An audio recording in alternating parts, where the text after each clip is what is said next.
Hi, welcome back to Doug's Basement Workshop. Today we're going to do a Glowforge project. And I hate to admit this to you guys, but I still have all the original materials from purchasing my Glowforge 18 months ago. Because I've always been afraid to mess them up and waste them on something, so I've always purchased other materials to run through my Glowforge. And yes, I admit this after Glowforge just replaced my laser because the tube burned out. And they probably don't know that I've never used proof grade materials because I always use the little block that has the tag on it. So it always reads as proof grade material. Don't tell them. I'm pretty sure they don't watch my videos. So I'd like to try acrylic. And acrylic always seems like a really expensive material to make a mistake on. So we're going to start with the proof grade acrylic and see what happens.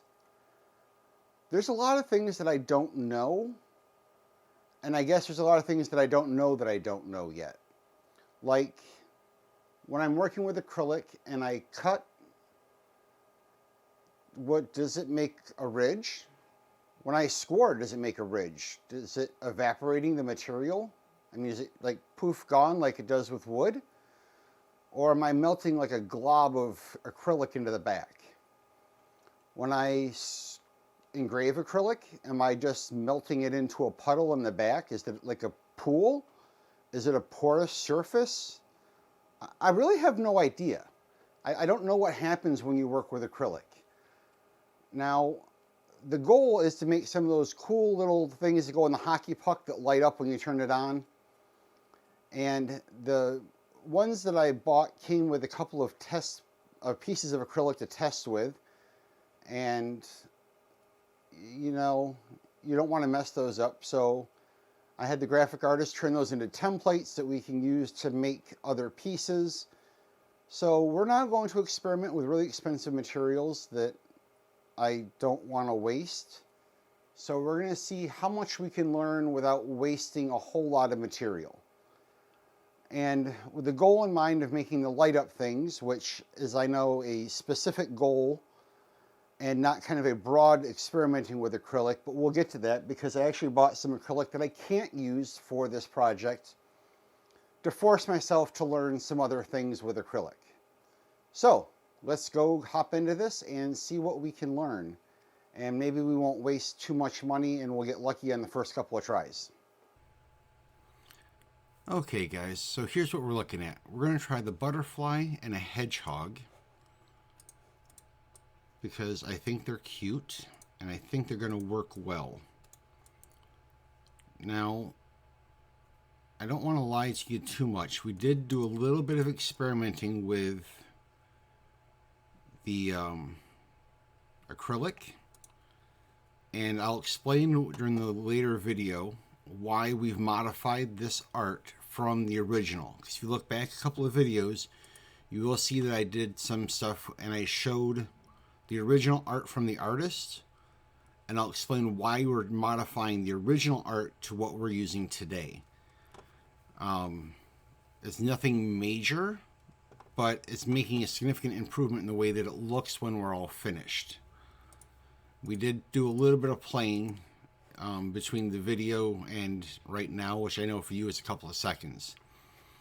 So I'm being real careful going through picking out my settings. I'm going to go with a proof grade default score, proof grade default cutting settings. We're just going to do the hedgehog and the butterfly. And if I zoom out here, you can see we've got a whole bunch of other pieces sitting around here that we've been modifying and working with. This sun piece is absolutely beautiful, the sun and moon piece. And so is the tree of life piece that we've been working with. We haven't done the stuff here at the bottom. We haven't done those yet. Those are coming up soon. And I don't think we made the puppy. For some reason, the puppy has this big box around it. And I've ignored the box, but I've been a little leery to run the puppy because, well, we've already talked about my fear of working with acrylic. So we're going to go for a quick win today, and we're going to run these two pieces and see how they come out. So let's get this going. Do our time calculation. This is mostly scores and scoring and cutting on this, so it should be relatively fast. Although this butterfly has a lot of beautiful detail to it, so I don't know that it will be that much faster than engraving, but I'm really hoping it will be. Oh wait, am I supposed to engrave the butterfly? Oh no, hold on. Nope, we're going to score the butterfly. Cancel that since I was pushing buttons. Well, I've never gotten this error code before, so I'm going to grab someone to read over this with me really quick. Guys, comment down below if you've ever gotten this error code. The highlighted area may be damaged if I continue. So we're going to evaluate and decide if we're going to take that risk or not. And we will get back to you here in a second. Want to come take a look? It looks like something you could honestly edit out on the butterfly. It's right here. And I don't think the issue is how close together those two cut lines. Oh, Mom? What? The lines don't meet up. Okay, let me... So I'm just going to take the butterfly out for right now. Yeah. And this may have happened when I was moving it around on the screen. But right there, those two lines don't meet. Oh. And There's something funky over there, too. And there. And I didn't touch any of that.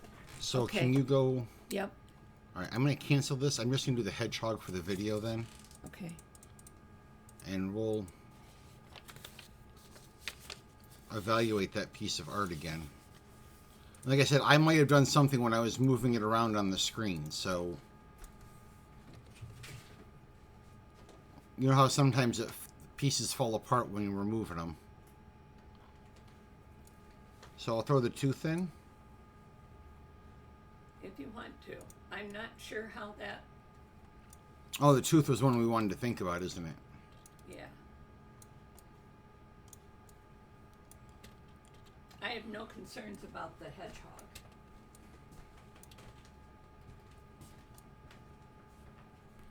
Okay, so after looking at the hedgehog, or the butterfly up close, we noticed a couple of hiccups in the art. And we're going to skip that, and we're just going to run the hedgehog. That doesn't seem right. Is that really right? 4 minutes? Wow, it's only 4 minutes to make these. I really hope this sells well, because I got to tell you guys, if I can make stuff in 4 minutes, that's pretty cool. Finished product. All right, let's go run this and see how it comes out. Hi, welcome back to Doug's Basement Workshop. Nope, we've already done the intro to this.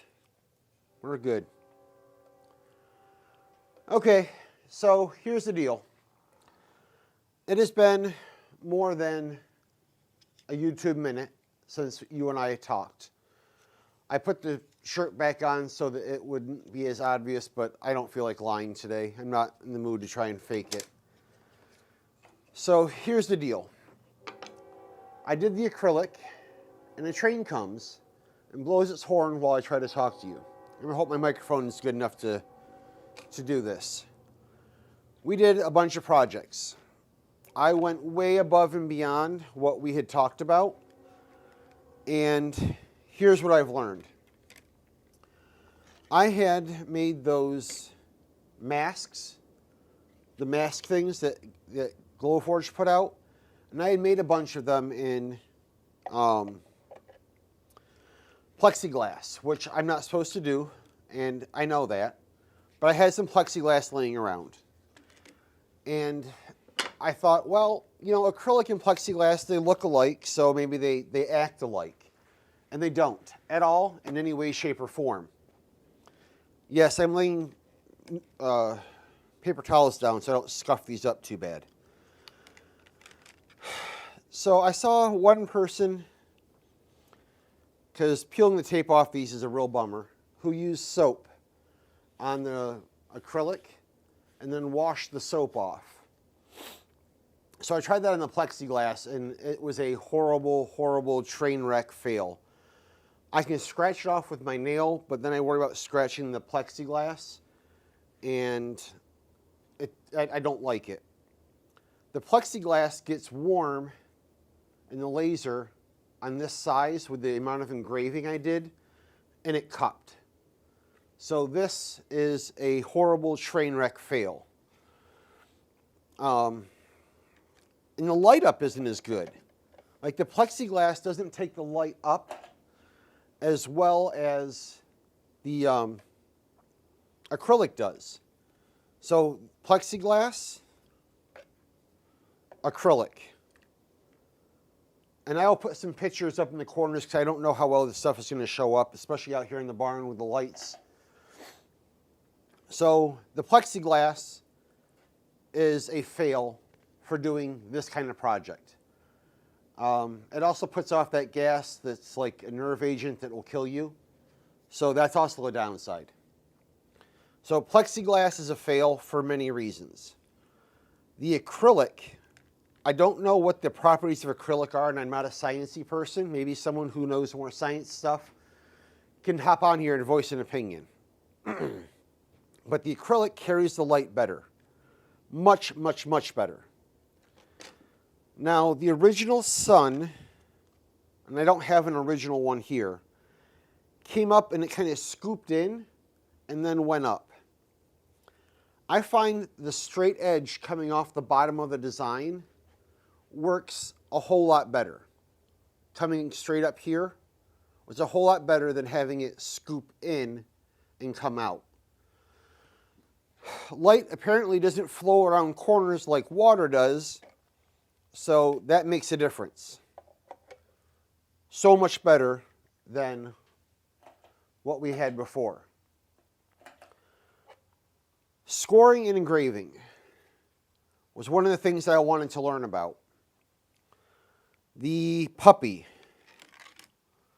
his whole nose is a score.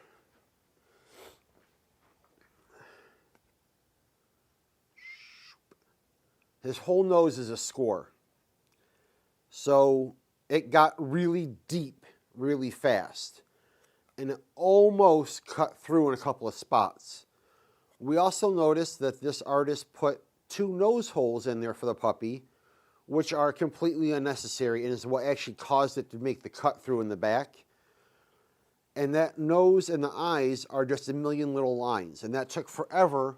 And the Glowforge software actually flagged this as may cause damage to material. I, of course, think that I know better than a computer, and I said override and run it anyways, and the software was right. It cut through the material. It was a bad thing. It didn't damage the laser, didn't damage the bed, didn't really damage the acrylic too bad. In fact, there's a couple little spots that are poking through in the back. But that one works really well. Now, engraving on the acrylic. The dragon, I only have in the plexiglass so far. I don't have a dragon in the real acrylic yet, but the sun and moon is an acrylic with scores and engraves on it, and it looks great. If done on acrylic, it looks very much like frosted glass. The frosted glass look is amazing on this, and when it lights up, it gives it a nice diffuse, great color, where the score line is just kind of an accent line. So scoring and engraving definitely have very different effects on these type of art in the project, and I think I like both of them. I don't think it detracts having scores and engraves in the same piece, and I think that it's still an amazing technique to use and to mix the medias. Now we do have a couple pieces here that were done on the acrylic, like the owl. The owl doesn't light up very high, and I think part of the problem with the owl not lighting up really well is the amount of scoring in engraving that it has. I think it's almost too busy for the piece. No matter which way I turn it and I set it in, because you can set them in, you know, kind of catty-wonky, it still doesn't go up very high. And the reason I'm using the same light with each one is I want to make sure that it's not the light that I'm setting them in. So that made a big difference as well. And again, we go back to the hedgehog, which I think is so darn cute. I love it. I really like it. And one of the biggest issues I'm finding is the amount of light that gets to the top of the art as we're working. That seems to be the biggest hiccup in a lot of my design, a lot of the designs that I've gotten so far. So we're going to keep playing with this and keep experimenting, but starting with never having worked with acrylics, I was scared to death of the cost of the material and messing it up. I've gone through 2 sheets of my acrylic that came with my machine. After 18 months, I actually sucked it up and did it. And it's amazing. Now, there's a lot of dead space in these projects, and I have not yet figured out a scatter project that I can use around the acrylic. So if someone has a scatter project, like I use my hearts and stars and moons as scatter in my wood, if someone has some ideas for some scatter projects to go in the acrylic, I'd really like to hear about it, especially the clear acrylic. Now, a friend of mine who does jewelry stopped over and I was complaining about this, and she said, well, I buy clear acrylic blanks for jewelry making, and she took some of it and did, not acrylic, she uses acrylic with resin, and she drops it on and she uses the UV resin so it dries and hardens really fast. And she makes some really cool earrings. So I may be making some earring blanks to sell on Etsy and some of the other forums and some of the local artists who do that kind of stuff. But I'd really like to find some other scatter, fill in around these projects kind of stuff. So if you have some ideas, please drop them in the section down below. Help a small business person out here, guys. Let's share some ideas. The other big problem that I had with the acrylic versus the plexiglass was the thickness. Acrylic, obviously the Glowforge stuff is 3 millimeters thick. The plexiglass is only 2.3 or 2.5 millimeters. You wouldn't think it makes a big difference, but that 0.5 millimeter in this little thing kind of keeps it from standing up, keeps it going straight up and down. I think that also helps the light traveling through. I do not think that I am done learning with acrylic, and I definitely want to get some of that colored acrylic out because I ordered 6 or 8 sheets of colored acrylic. Some of them are translucent, some of them are not. I'd like to try a translucent project in this. I'd like to try a couple translucent projects in other materials and other projects. I'm thinking a phone stand for myself, but I don't know how much it'll warp over time. I don't know how much that plastic is going to give. And I don't know in a normal house setting if it'll be different from a house setting to a hot setting. So I have some experimenting to do with this stuff. Any advice, any tips and tricks? I am watching a couple of other YouTubers, so I don't waste too much money. As you guys know, I've talked about Troy the Maker before. I think he is absolutely phenomenal and awesome, and I'd love to get Troy to do a YouTube chat thing where I could ask him questions that I have no idea. And like I said before, I don't know what I don't know yet. Like, I have no knowledge base to say I don't know how to do this because I've never done this and I never tried to do it. Hope that makes sense. So for the acrylic, we've got a lot of learning to do. We've done some experimenting. We've learned quite a bit. We've learned what to, what not to do a little bit. Still a ton of experimenting. Tips and tricks, guys, hit them down below. Other YouTubers that I should be watching besides Troy, I'd really like to hear about that because I know Troy has done some amazing art stuff with acrylic. He does a lot of the jewelry. He's done some sign stuff. So I don't know if Troy has done the light ups yet. I have to look back at his library. He's got a ton of awesome videos. So let me know what you think. I am not putting a link for this artist, and I'm not sending a link to this artist for this work. This art I see in 100 artists are selling this pack on Etsy. And honestly, I'm not thrilled with it. we did a lot of modifications to the bases to make them fit. They are all different size bases, and that affects the amount of light that goes up through. If you're not good at editing files, I don't recommend buying these packs off of Etsy. If you're good at editing files, then go for it. Keep in mind the height, how much engraving there is, and that's kind of my tip and trick for that one, guys. If you sell art for the acrylic stuff and you'd like to have an opinion on this, please feel free to jump in. Let me know. We can do a Zoomy thing and try and do something where you can share your knowledge of how this acrylic works if you're an artist who does acrylic art. All right. Remember, like, subscribe. I'll see you guys in the next video. Go have some fun with your lasers and make some smoke this weekend. Thanks, guys. Enjoy your day.